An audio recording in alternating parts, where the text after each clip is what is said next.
أعوذ بالله من الشيطان الرجيم بسم الله الرحمن الرحيم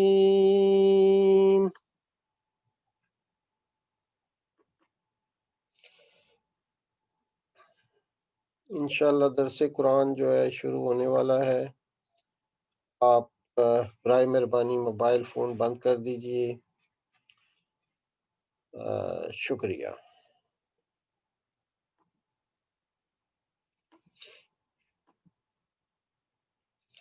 یہ 1.5 سالہ تفہیم دین کورس ہے جس میں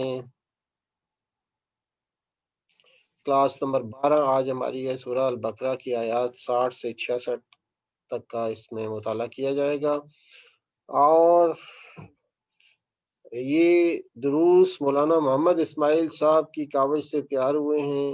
تفہیم دین academy Sher Shah market phase 6 حیات آباد پشاور میں 28/8/2015 کو بروز جمعہ المبارک یہ کلاس نمبر 12 پیش کی گئی تھی۔ بسم اللہ الرحمن الرحیم۔ اعوذ باللہ من الشیطان الرجیم، بسم اللہ الرحمن الرحیم۔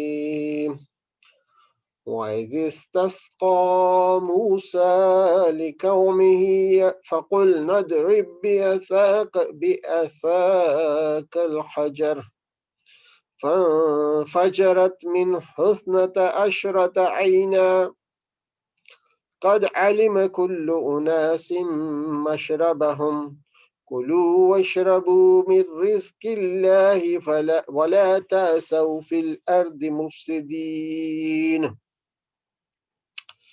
یاد کرو جب موسیٰ نے اپنی قوم کے لیے پانی کی دعا کی تو ہم نے کہا کہ فلاں چٹان پر اپنا عصا مارو، چنانچہ اس سے 12 چشمے پھوٹ نکلے، اور ہر قبیلے نے جان لیا کہ کون سی جگہ اس کے پانی لینے کی ہے۔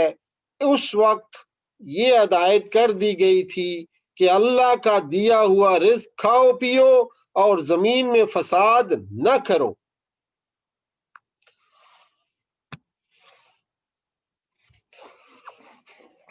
مشکل الفاظ میں وَإِذِ اسْتَسْقَى، اس کا مادہ سین، قاف اور یا ہے، جس کے معنی ہیں سیرابی۔ استسقا کے معنی ہے موسیٰ علیہ السلام نے ان کے لیے پانی طلب کیا۔ عصا کے لغوی معنی اجتماع کے ہیں، چونکہ عصا پر انگلیوں کا اجتماع ہوتا ہے اس لیے اسے عصا کہتے ہیں۔ یہاں اس کے معنی ہے لاٹھی، ڈنڈا۔ فَانْفَجَرَتْ، اس کا مادہ فا، جیم اور را ہے، جس کے معنی پھٹنے کے ہیں۔ فجر صبح کو بھی کہتے ہیں جو رات کی تاریکی کو پھاڑتی ہے، اس لیے فاجرن یعنی کہ فاجر اور فجور جو دیانت کے پردے کو پھاڑتا ہے۔ مشربن ظرف مکان، جائے شرب یعنی پانی پینے کی جگہ گھاٹ۔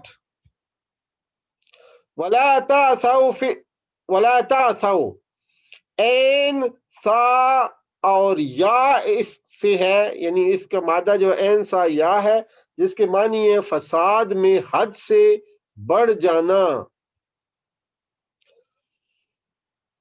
چنانچہ فرمایا وَإِذِ اسْتَسْقَى مُوسَىٰ لِقَوْمِهِ فَقُلْنَا اضْرِب بِّعَصَاكَ الْحَجَرَ فَانفَجَرَتْ مِنْهُ 12 عَيْنًا قَدْ عَلِمَ كُلُّ أُنَاسٍ مَّشْرَبَهُمْ كُلُوا وَاشْرَبُوا مِن رِّزْقِ اللَّهِ وَلَا تَعْثَوْا فِي الْأَرْضِ مُفْسِدِينَ۔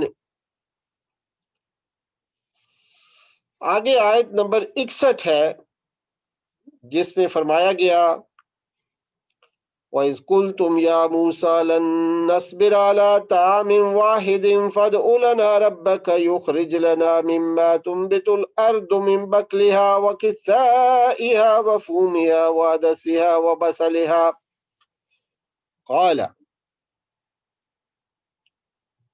قال تستبدلون الذين هو ادنى بالذي هو خير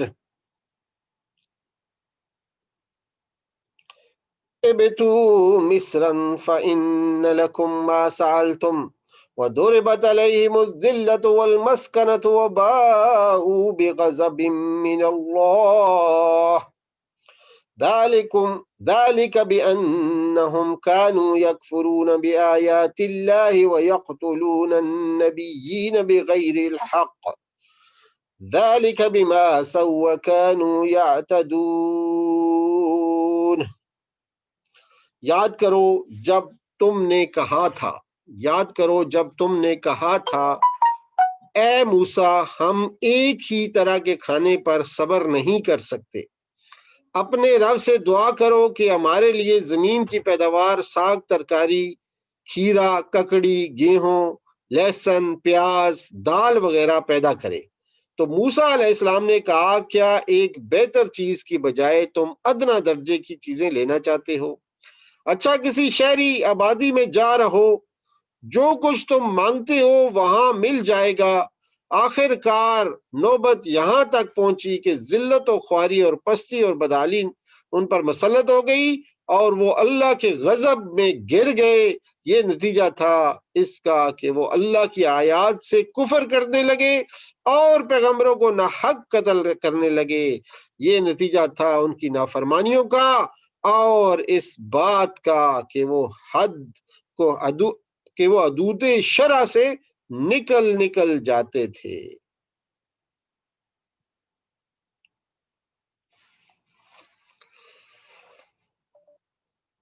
تو ان آیات میں جو مضامین ہمارے سامنے آئے ہیں، جیسے اب اس میں پہلا جو مشکل لفظ ہے من بقلہا، با قاف لام جو ہے یہ اس کا مادہ ہے، اور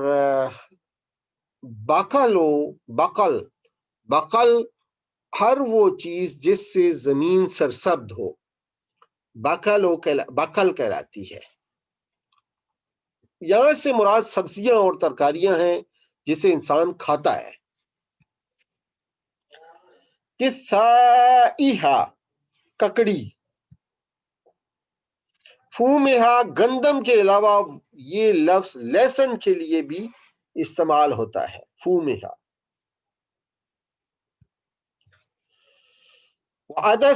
عدس مسور اور دال کے معنی میں آتا ہے۔ بصلہا بصل پیاز کو کہتے ہیں۔ استبدال کسی چیز کا کسی دوسری چیز سے بدلنے کو استبدال کہتے ہیں۔ ایبتو حبوط نیچے اترنے کو کہتے ہیں۔ الذلت الخواری اور رسوائی، المسکنت فکر و فاقہ اور سخت محنت۔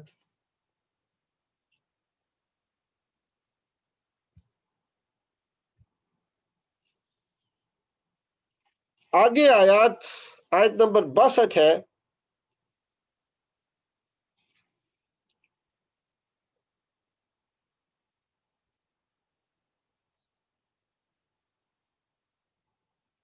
فرمایا ان الذين آمنوا والذين هادوا والنصارى والصابئين من آمن بالله واليوم الآخر وعمل صالحا فلهم أجرهم عند ربهم فلا خوف عليهم ولا هم يحزنون۔ ترجمہ کچھ اس طرح سے ہے کہ یقین جانو کہ نبی عربی کو ماننے والے ہوں یا یہودی عیسائی ہوں یا صابی، جو بھی اللہ اور روز آخر پر ایمان لائے گا اور نیک عمل کرے گا، اس کا اجر اس کے رب کے پاس ہے اور اس کے لیے کسی خوف اور رنج کا موقع نہیں ہے۔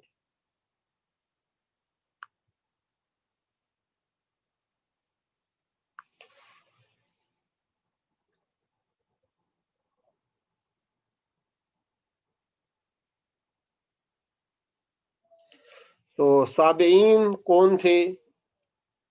لفظی معنی ایک ملت کو چھوڑ کر دوسرے میں داخل ہونے والے، یہ ہیں جی صابئین۔ در حقیقت یہ اس فرقے کا نام ہے جو تاروں کی عبادت کرتا تھا، یعنی ستاروں کی عبادت کرتا تھا۔ یہ فرقہ حضرت ابراہیم علیہ السلام کے زمانے میں موجود تھا۔ ان کا عقیدہ تھا کہ ہم آدم علیہ السلام کی اولاد ہیں، وہ نبی تھے، اور حضرت شیش علیہ السلام بھی نبی تھے۔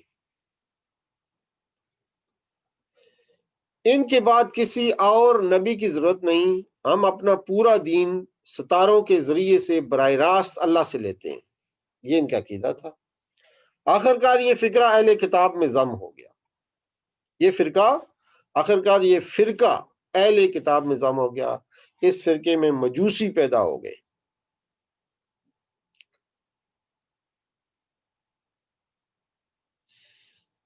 اس کے بعد آتی ہیں جی آیات 63 اور 64۔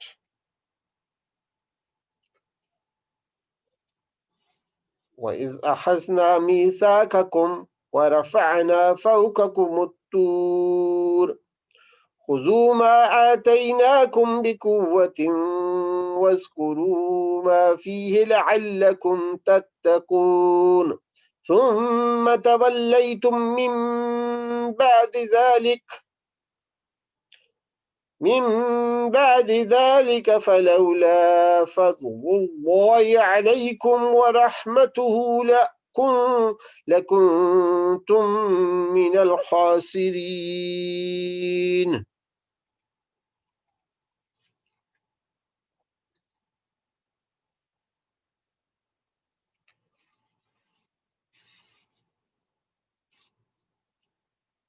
ان آیات کی ترجمانی یہ ہے کہ یاد کرو وہ وقت جب ہم نے طور کو تم پر اٹھا کر تم سے پختہ عہد لیا تھا اور کہا تھا کہ جو کتاب ہم تمہیں دے رہے ہیں اسے مضبوطی کے ساتھ تھامنا، اور جو احکام اور ہدایات اس میں درج ہیں انہیں یاد رکھنا۔ اسی ذریعے سے توقع کی جا سکتی ہے کہ تم تقوی کی روش پر چل سکو گے۔ بنی اسرائیل کو جب تورات دی گئی تو اس وقت ان کے دلوں میں اللہ اور اس کی کتاب کی ہیبت ڈالنے اور خشیت پیدا کرنے کے لیے معجزانہ طور پر ان کے اوپر کوئی طور اٹھا کر معلق کیا گیا اور ان سے کہا گیا خذوا ما آتیناکم بقوہ، پکڑو اس کو مضبوطی کے ساتھ جو ہم نے تم کو دیا ہے۔ کوئی طور کو اللہ تعالیٰ نے اٹھا کر معلق کیا اور پھر کہا کہ جو تورات موسیٰ علیہ السلام تمہیں دے رہا ہے اس کو مضبوطی سے پکڑو۔ وَاذْكُرُوا مَا فِيهِ، اور یاد رکھو وہ جو کچھ اس میں ہے۔ یہ آیت حجت ہے ان لوگوں کی قرأت قرآن پر جو قرآن کو بغیر سمجھے پڑھتے ہیں اور ان کے دل قرآن کے اثرات سے خالی ہوتے ہیں۔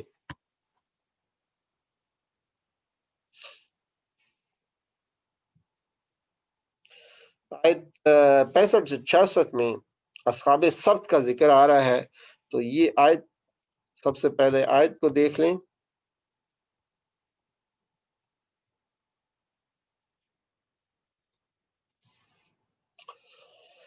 فرمایا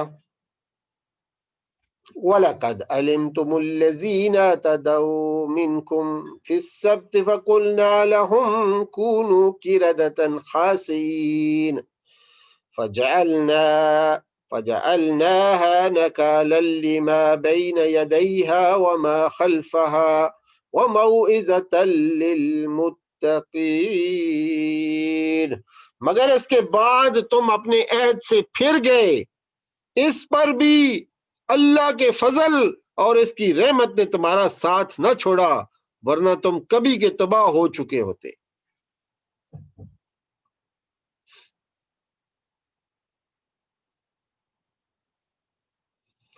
پھر تمہیں اپنی قوم کے ان لوگوں کا قصہ تو معلوم ہوگا جنہوں نے سبت کا قانون توڑا تھا۔ ہم نے انہیں کہہ دیا کہ بندر بن جاؤ اور اس حال میں رہو کہ ہر طرف سے تم پر پھٹکار پڑے۔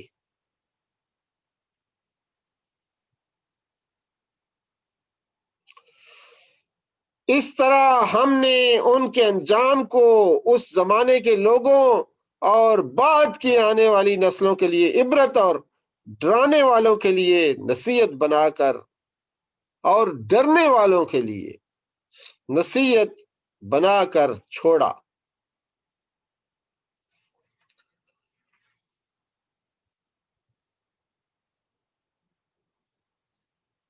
آیات 66 اور 65 میں اصحاب سبت کا یہ واقعہ ہمارے سامنے آتا ہے۔ 65 اور 66 میں یہ حضرت داؤد علیہ السلام کے زمانے کا واقعہ ہے۔ اصحاب سبت کا واقعہ جو ہے حضرت داؤد علیہ السلام کے زمانے کا واقعہ ہے۔ سبت کے معنی کاٹنے کے ہیں۔ قرآن کریم نے رات کو بھی سباتا فرمایا ہے، اس لیے کہ رات گزشتہ دن کے سارے اعمال کو اگلے دن سے کاٹ دیتی ہے۔ اللہ تعالیٰ نے یہود پر ہفتے کے دن کا کام کاج کرنا حرام کر دیا تھا اور اسے عبادت کے لیے مخصوص کر دیا تھا۔ چونکہ ان کا پیشہ مچھلی پکڑنا تھا، اس لیے اسی میں انہوں نے سنگین خلاف ورزی کی اور عذاب کے مستحق قرار پائے۔ اعتداء عین دال اور واو سے بنا ہے، جس کے معنی حد سے تجاوز کرنا۔ ادو ادون سے بنا ہے، جس کے معنی حد سے تجاوز کرنا۔ نکالن عبرت ناک سزا، ایسی سزا اور اعانت جو دوسروں کے لیے عبرت کا باعث بنے۔